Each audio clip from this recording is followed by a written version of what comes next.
โอ้อ๋อใส่สุดไปใส่เตรียมลงกรีดย่างบ่เออวิธีชีวิตเพิ่นเพิ่นกินข้าวบ่กินแล้วข้าวยังอ้าวคือบ่กินข้าวก่อนจะกรีดเพราะว่าย่านเป็นจังได๋แนว2-3 มื้อหลังเป็นพิษแล้วนะแคมอยู่นี่เราตายก็ว่าชีวิตน้องสิอยู่นี่จักปีก็บ่ฮู้เพราะว่าบ่จักสิว่าแนวใดเนาะมันบ่มีต้นทุนของน้องมีแต่คอยเฮ็ดคอยหานั่นนี่แหละคิดก็เมื่อนี้เดือนตัวนี้จักสิได้จักบ่และเงินเดือนโอ้หันเฮ็ดคู่มือน้องกำลังเริ่มกรีดขาดหลาย10 โมงพุ่นมาแต่กรีดย่างจังกินอ๋อ10 โมงก็คืนถือว่า3 ทุ่มให้เนาะ2 ทุ่มก็8 3 ทุ่มก็9 4 ทุ่ม10 โมง4 ทุ่ม5 ทุ่มโอ้กินข้าวมาแต่หันก็ยังสิอาบน้ำอาบในบ่หั่นแม่1 โมงนอนแม่นบ่แม่1 โมงเที่ยงคืนเลย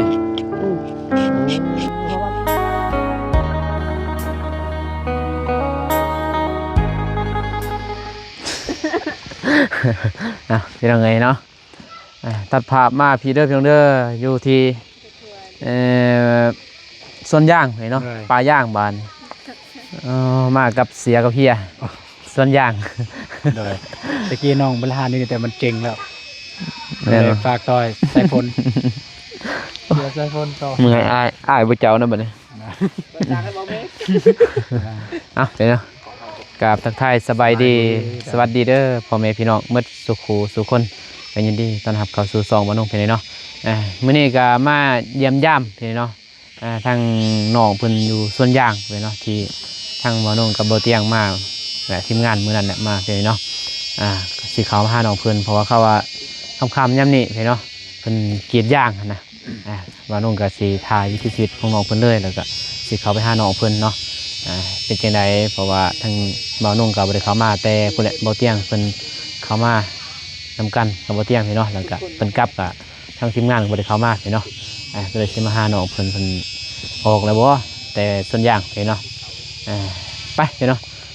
ว่าระยะห่างเข้าไปหาน้องเพิ่นก่อนแล้วก็สิเบิ่งวิถีชีวิตกรีดดอกกรีดยางพี่เนาะให้พ่อแม่พี่น้องเพิ่น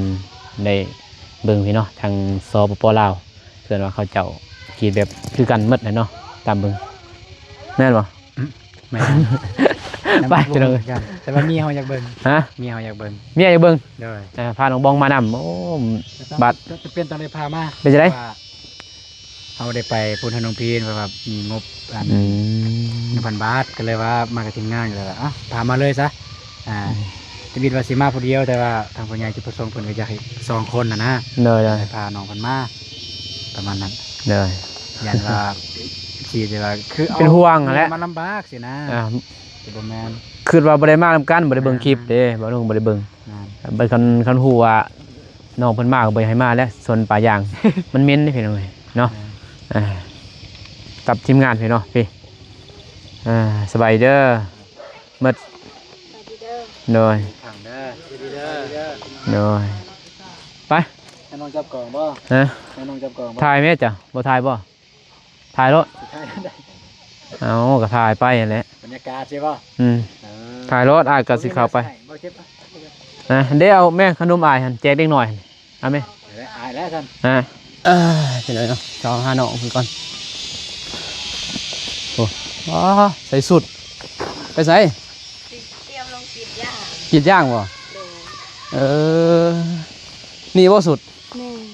ว้าเจ้าสบายเด้อสบายดีแม่ยังตัวนี้นี่โอ้อันนี้เป็นไงเนาะมันยาวใช่ตีปากเถิงบ่เอาไปลูกอยู่ละไผอันเดมาปานน้ำพกน้องแล้วจ้ะน้องบัดน้องไปกับผัวผัวไปเลยไปก่อนใกล้บ่ได้ไปได้หลอกตัวนี้แหละไปแฮมพอดีแล้วจังได๋ถ่ายเลยจังได๋เนาะซื้อไข่มาฝากขอบใจโดยด้นบ่ได้มาพี่เนาะแต่บ่เตียงเพิ่นเป็นเดือนเลยเนาะสิเข้าเดือนเลยบ่ได้เข้ามาหาเพิ่นเอาไว้ไปเบิ่งวิถีชีวิตเพิ่นเพิ่นกินข้าวบ่ กินแล้วข้าวยังอ้าวคือบ่กินข้าวก่อนจะกิน เพราะว่าย่าน เป็นจังได๋ แนว2-3 มื้อหลังเป็นพิษแล้วนะแคมอยู่นี่เราตายเด้ อ้าวอยู่ไสตาย โตอยู่นี่ ผู้นี้บ่ตาย โดยพี่น้องน้องเอง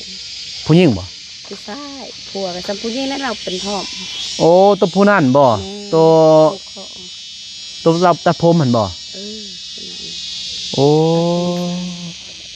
อันแล้วช่วงนี้จังว่าลงแต่หัวค่ำบ่กล้าลงเด้อ อ้าว ผู้เทื่อนลง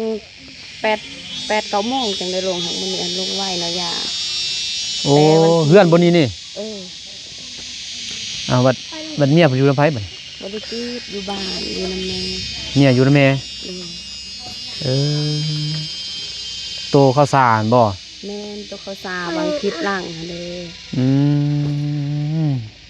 พี่น้องบ่เลยวันนี้ พี่น้องก็ซ้ำบ่ปู่แนวอันนั้นพ่อปู่คอยกับแม่ย่าเพิ่นกับแม่ย่า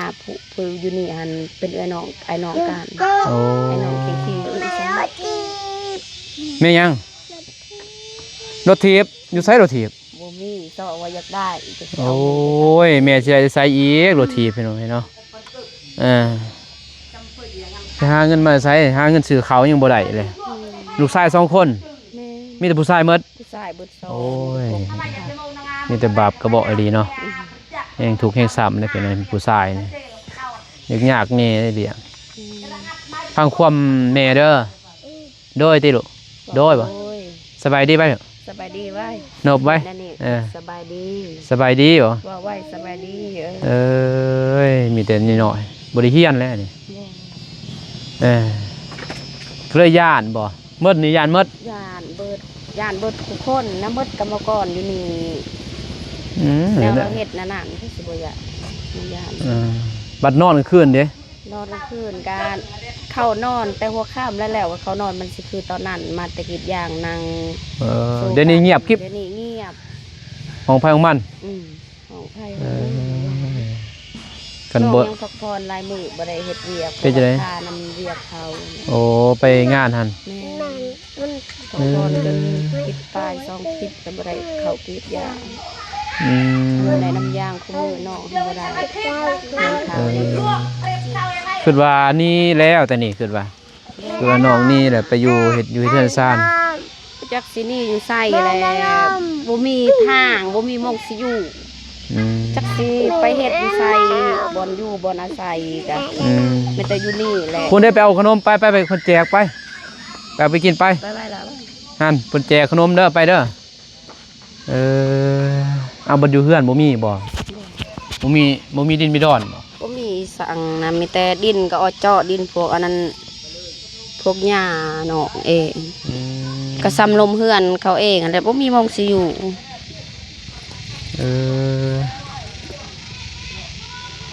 บัดน้องคนบ้าน คนบ้านกันดอนมาเอาผัวอยู่กับปืน พวกอยู่นี้ โดย จักปีมาอยู่ 6 ปีนี่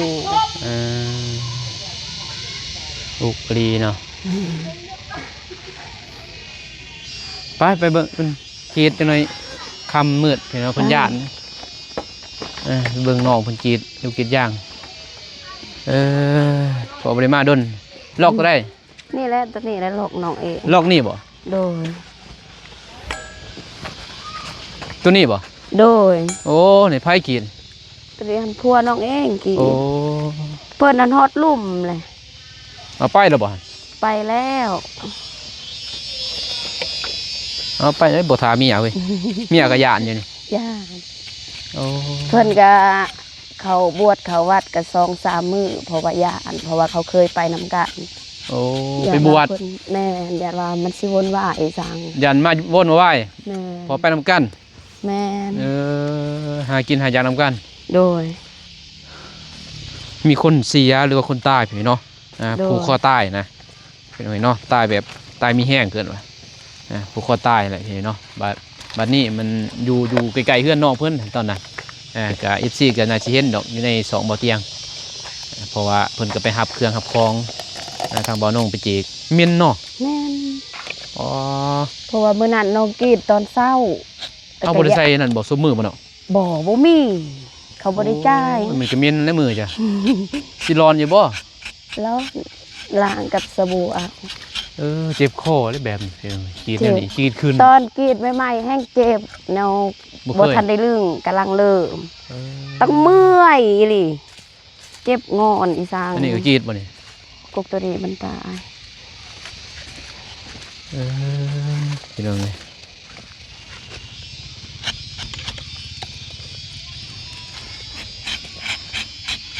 ไต่ต้น ลูกเต่ากับบกล้าสิปะเงินจำเป็นช่วงใหม่ๆแห้งคักตั้งย่านอีหลีหรอเป็น ก็ว่า สิอยู่ กะว่าชีวิตน้องสิอยู่นี่จักปีครับ บ่ฮู้เพราะว่าบ่จักสิว่าแนวใดเนาะมันบ่มีต้นทุนของน้องมีแต่คอยเฮ็ดคอยหานั่นนี่แหละ เนี่ยไม้ต่อของหน้าเด้เก็บเงินรับจ้างได้เท่าใดล่ะบ่ได้ซื้อบ่ไม้ต่อของหน้า บ่ทันมี บ่มีเงินจะเก็บ บ่ เออ พี่นี่แหละน้องว่าสิตั้งใจหาเงินหาค่ำว่าสิอันนี้จักว่าสิได้จักบ่เป็นหนี้เขาอีกตัววังเราเสียก็ยืมเงินเขา2 ล้าน จนเจ็บหัวนั่งคิด ยืมเฮ็ดซัง ยืมซอยเขาแหละยืมสวง เออ อันนั้นผัวน้องเขาวัดอีสาน ไปบวช แม่เมื่อยคิดกับเมื่อยนี่เดือนตัวนี้จักสิได้จักบ่และเงินเดือนหมู่หันเฮ็ดคู่มือน้องกำลังเริ่มกรีดขาดลายมือ เอาเป็นเดือนหรือเป็นกิโลเอา เป็นเดือนแบบ เดือน ว่าน้ำย่างนี่เขาเอาไปจูดเปอร์เซ็นต์ตามเปอร์เซ็นต์มันเขาก็คูณใส่ยางดิบ โอ้ สมมุติว่ายางผลิตทันเซาป้ายบัดเขาก็ไปจูดคันว่าเขาได้100 โลเขาก็ไปคูณใส่ยางผลิต อืม มันได้เท่าไรจังคูณใส่เงิน เดือนหนึงเท่าไหร่อ่ะสูงสุด ได้อยู่ดอก3-4 ล้านคันสิลายอีหลีโลหัน กันสูงสุด4ล้าน สูงสุดทันซ้ำ5 ล้านบ่ถึง 5 ล้าน ดอกโดย โอ้แล้วก็ซื้อกินซื้อยากอยู่หัน ซื้อกินซื้อยากซื้อข้าวอยู่ซื้อน้ำอยู่หันเบิด ช่องผมเนี่ยได้เงินเดือนหนึง4ล้าน5ล้าน แม่ สูงสุด สูง ต่ำสุด ต่ำมัน2 ล้าน 2ล้านก็มี นี่ โอ้ย บ่เคยได้สูงนะแม่นเว้าตัวดอกจักและทางอื่นสิได้ทางนี้อันบ่ได้ เออเอามันสิไล่ถือกว่า แต่ แนวนี้เพียงเนาะ แม่น ต้องได้แป้งห้องแป้งย่างอีกได้บัดเนาะ แป้งบ่แป้งมันเฮียทางอื่น บางทีไปตัวทีก็บ่ได้ย่างอีก อืม พอกรีดลอกเทิงนี่เพียงเนาะเกินปากเทิงเกิดมันสิไล่ไปเลยนะ แม่ มันสิยาวๆบัดนี้มันก็ขูดห้องมาเลยเด้พอมันหมดได้ปากลุม ทางลุม เมื่อปากเทิงนี่ก็จักสิกรีดอยู่ไสแล้วบัดนี้ กรีดซองหน้าอยู่เทิง สุดพุ่นอีก สุดอีกมีดก็สิได้ต่อซำนี้แล้วนี่ เวียดหันเด้ คันเบิดหั่นเขาก็ปั๊มทิม ปั๊มทิ่ม คันว่ากรีดเบิดซองหน้า ยังจักปีกะว่า เขาสิปั๊ม ประมาณยัง5 ปีเพราะว่า โอ้ ตัวนี้มันยังกรีดได้2 ปียังซองหน้าอยู่เทิงอีกซองหน้า โอ้5 ปี5 ปีตัด แม่น โอ้โหเป็นไงเนาะหาเงินป้าลูกป้าเต่าให้อยู่เลยลูกอะ ลูกกระสอบ ให้อยู่หั่นแหล้วปู่เดี๋ยวได้เขาวกินนะบ่ลูก ย่าง ย่าง ย่างบ่ทันได้ป้อนอีสาน โอ้ย ถ้ามาแต่กรีดย่างจังสิเฮ็ดกิน กับสิไปเลิกกับญาติอีกพี่น้อง ตั้งบาปเวรนี่ดิย่างมันลายเพราะว่ามันเต็มถ้วยง่ายปะบ่ได้ย่างกาดอีก ย่างกามกับไล่เขาไล่บ่ ลายคือกัน เออย่าง กามเขาก็ลายคือกัน ยากเลยเป็นกรีดอันนั้นน่ะกรีดเนาะกรีดหน้ากรีดบ่ชื่อก็ยากอีเนาะ เขาก็ตำหนิได้นี่คันเขา ว่า แกะนี่สั่งบ่ได้อันดับ1ก็เขาไล่ต่ำให้เฮาอีก อันนั้นเงินเพราะ จับ ว่า มาเบิ่งอันไหนบ่จักเปลือกอีก แมนกรีดหน้ากรีดบางหรือว่าเขาแกนกะอันนั้นกรีดกายเส้นอีสังเขาก็ตัดคะแนนคือกัน เป็นคะแนนนี้ แมนคันได้เคส3เขาก็ไล่มาแต่2,000 ป้าก ลางคืนนี่แหละบ่เห็นหุงโอ้เป็นยังไง คั คันว่าลึงก็สบายตำอิดตำอ้อหัน ก็ไว้เติบเนาะ ยังแบบมันซ่า จักลอกจ้ะ ล็อกเดียวและ จักแถว 7 แถว โอ้ แถวยาวพูนหอดพูน 7 แถวไม่น้อยได้เพียง 700ป้าย 700 แม่น จักโมงแล้ว คัน2 คนคันว่ากรีดไว้หัน2 ชั่วโมงป้าย 2 ชั่วโมง แม่น ว้า คันว่าผู้เดียวหัน4 ชั่วโมง แม่น นี่ก็ มัน 7 โมงเห็นเนาะเอ้านับ7 โมง 8 9 สำนั สิบ นและสิแล้ว 10 โมงแล้ว แม่ ลูกจะได้กินข้าว ให้น้องและอันนั้นเอาข้าวหน้าให้กิน โอ้ย น้ำปลาน้ำหนอง ผู้เจ้าก็อดเลย จน10 โมงพุ่น มาแต่กรีดย่างจังกิน ว้า10 โมงก็คืนถือว่า3 ทุ่มเห็นเนาะ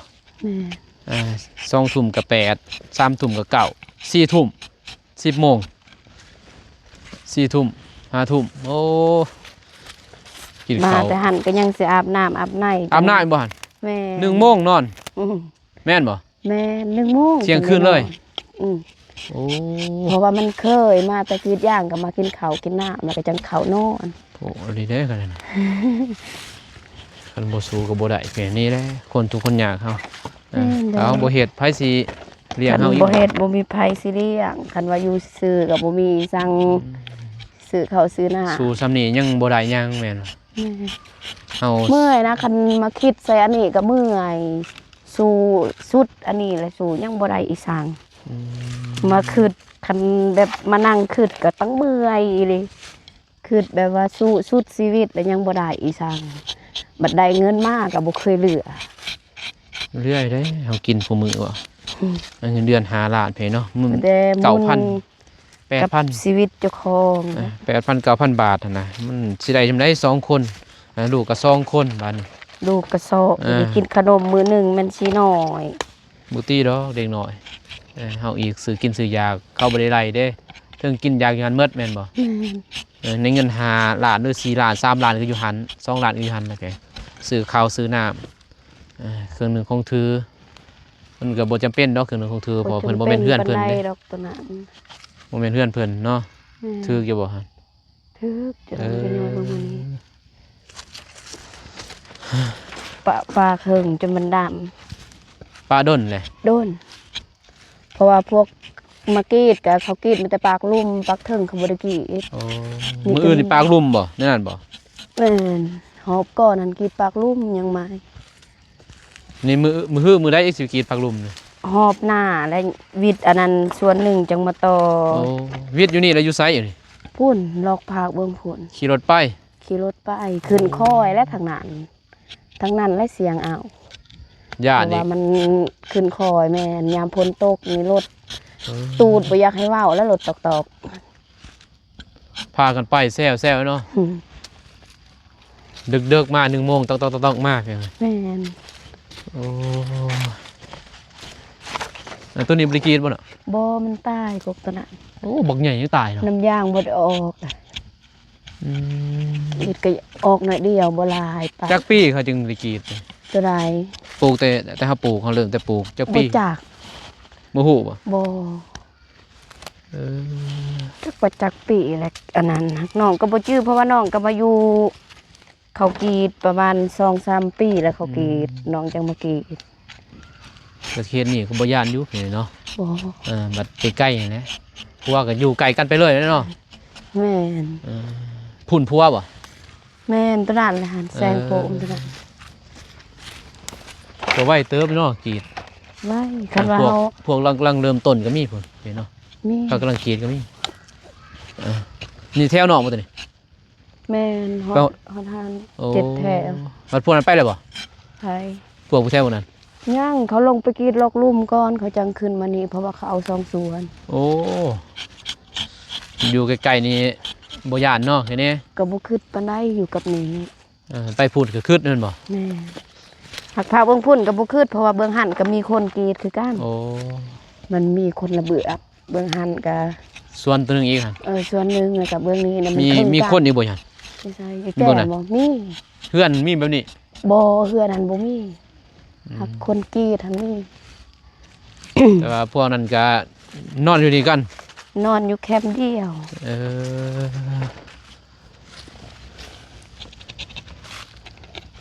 โผล่ไปไหนพวก คันบ่กินอาหารบ่ได้ยากมันดำดีหรอก ว่ามันจังไดทั้งคืนปากมันตายก็แล้วเด้ แม่ มันย่างบ่ออกปากตายครับปากโดน ให้ออกกับบ่ทันลายเพราะว่าเนาปะโดน เด้อมันแห้งเลยดิ มันแห้งจนแบบมันเป็นคือมันสิป่งไหม้มันเขียวเบิด เด้อเอาเกียร์เกินว่า3 มื้อเท่านึง3 มื้อ3 มื้อบ่จังมากีดอีกเท่านึง แม่น น่ะ3 มื้อเท่านึงมากีดมันจังสำนักกำหนดมันพอตะกี้อ้ายก็เคยกีดคือกัน กรีดอยู่ไส อยู่บ้านปลาไหล โอ้ อ้ายก็กีดกัน แต่ว่าบ่ได้เงินเฉยเนาะเวียดเพิ่นขี้โกง แม่ เมานง บริษัทตัวนั้นหันอีหลี โดย เขาโกงอีหลีครับบริษัทตัวนี้อันบ่ตั้งเขาจ้างดีบ่ยักย่องเขาดอก โดย แบบ เพิ่น เป็น เพิ่น วัน บ่ไล่ให้ซ้ำอ้ายเขาบ่ไล่เดือนหนึงเฮ็ดก็บ่ไล่ โอ้ อ้ายก็เลยว่าเอาเพราะว่าเฮาเฮ็ดได้15 วันแล้วก็บ่ไล่นะ แม่นที่นี่ตั้งเขาหลาย เออมัน บ ได้ ริษัทตัวนี้หันบ่ยักย่องก็พวกมากรีดยางอยู่นี่ก็เคยเฮ็ดอยู่หันคือกันเขาจังออกมากรีดอยู่นี่แนวแม่นแนวเขาบอกว่าเขาจ้างบ่ดี เขาโกงแนวอีสัง บุติดอกเนาะอยู่ ตอก ใส่ บ่ว กั ง น อีสังเขาก็บ่ไล่อยู่นี่อันเขาไล่หมดบัดอยู่พูดอันเขาบ่ได้ไล่เขาจังออก เขาเฮ็ดก็บ่คุ้มค่า ได้ก็บ่ไล่แต่มันจำเป็นเด้มันอยู่ใกล้บ้านหั่นแหละ อืม มันอยู่ใกล้บ้านซื้อสบายกำลังใส่พุยบ่นี่ แม่นกำลังใส่มื้อนี้ สำนี้เนาะเขาใส่ โดย โอ้หวานขนาดห้องไปเลย หากเขาใส่บ่หลายนะบ่แม่นคันเจ้าของเองใส่อันแค่แน่อันนี้จ้างเขา จ้างเขาบ่นี่ แม่นเขาแบบบริษัทเขาเอากรรมกรร้อยมาอันนั้นมาใส่ คันเฮาใส่เองนี่เรื่อง แม่น ก็บ่ให้บ่เขาใส่เอง บ่เพราะว่ามันจักย้อนอีสร้างนะย้อนมันลายว่าเขาบ่ให้ใส่ เฮาใส่หลายโพด บ่แบบลอกมันลายนะยันว่าบ่ทัน โอ้ ยันว่ามันเมื่อย เอาน้องจักหลอก ลอกนอกเห็นบ่3 โอ้3หลอกหลอกหนึงก็700อีกแล้ว 700ลอก เห็นเนาะ3หลอกแต่ว่ามันก็บ่แม่นน้อยเด้ก็ส้มบ่5 4 5 3ละ4ละก็บ่ส้ม ก็บ่ส้ม ก็ ย่าง สม ก็ หล บ่ อก ได้นะแนว 37 แบบมันบ่ได้ 21 พอดีถึกอยู่ 2,001เนาะ 2,001 มันก็บ่ได้ 100 เสมอหมดลอกเพราะว่าเขากระปั้นบ่ได้เสมอคือลอก3ก็มีแต่600ลอก1ก็600มีแต่ลอกตัวนี้ ได้ประมาณพันป้าย ประมาณ1,000ป้ายสำนั โด ก ยพันป้ายได้อยู่5ล้านหรือ4ล้าน3ล้านแล้วแต่ย่างน้ำย่างออกให้ แล้ เนาะ วแต่น้ำยางมันออกลายก็ได้ลายออกหน่อยก็ได้น้อย คือเขาใส่พุยนี่ใส่พุยน่ะคือใส่พุ่นบ่หลายนี่ก็น้ำย่างก็บ่หลายปานใดนี่มันกินพุ่นมันก็น้ำย่างก็อยู่ในพุ่นนั่นแหละนี่จะสั้นแล้วทางอายสิกลับก่อนเด้อมีแต่ให้น้องเฮ็ดในรายเวียกต่อทางอายก็กลับมีแต่มื้อหน้ามื้อในมันจะแวะมาเยี่ยมยามใหม่ โดย จังได๋ก็สู้ๆเด้อ โดย เบิ่งแย่งกันแหล้วลูกเต่าเฮ็ดจังได๋เฮาเลือกเกิดบ่ได้ แม่ เฮาก็สู้ซนเป็นจังไดเนาะอยู่ต้นน้องเพิ่นอยู่กลับก่อนเด้อ โดย โดยอยู่ดีมี ข แฮ อง บใจขอบใจเดินทางปลอดภัย โอ้เฮ็ดรถโดยเกียร์รถจะบ่ทันผัวเด้เพิ่นปางน้ำเมานุ่งเห็นเนาะไปโอเคพี่เนาะบ่าวนุ่งก็สิเดินทางกลับก่อนอีต้นอย่าดีน้องเพิ่นโอ้โหนี่แหละพี่เนาะชีวิตคนเฮาถ้าบ่หาบ่กินบ่หากินก็บ่ได้พี่เนาะเฮาก็ต้องได้หานะสิจังได๋ถ้าเฮาบ่สู้ซนก็ไผสิเลี้ยงไผสิเกลือเฮาก็ต้องดิ้นรนแต่ว่าดิ้นรนพี่เนาะสุขสตาร์ก็บางทีก็บ่อำนวยความสะดวกก็คือน้องเพิ่นพี่เนาะน้องเพิ่นนี่บ่ได้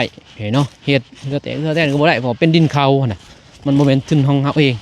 มันก็บ่ได้เนาะแต่ว่าเป็นทุนของเฮาเองมันสิได้นั่นแหละถ้าเป็นส่วนเฮาเบิ่งมันก็สิได้เนาะ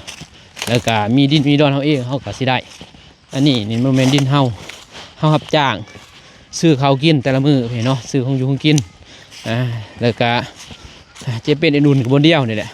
เดือนหนึ่ง3 ล้าน2 ล้านมันสิได้อีหยังเนาะ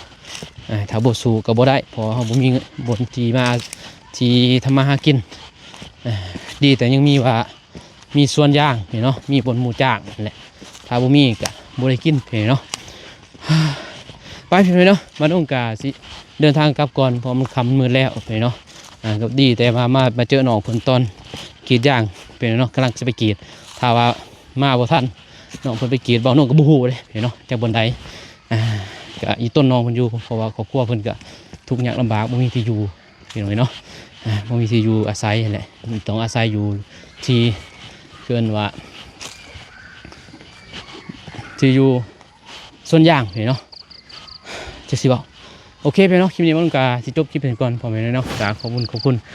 ใจทางผู้ใหญ่ใจบุญและ FC อุทานที่เข้ามาติดตามรับชมแล้วก็ฝากเป็นกำลังใจให้น้องเพิ่นเด้อเพียงเด้อเนาะถ้ามีหยังอยากช่วยเหลือน้องให้ทางว่าน้องเป็นสะพานบุญให้ได้เพียงหน่อยเนาะว่าน้องยินดีเพียงหน่อยเนาะเป็นสะพานบุญให้เด้อเพียงเด้อเนาะติดต่อทางบ่น้องได้เนาะขอบคุณใจหลายเห็นเนาะอยู่ดีมีแฮงเมิดสุขสุขคนพบกันใหม่คลิปหน้าคลิปนี้ขอกล่าวคำว่าสบายดีไปบ๊ายบาย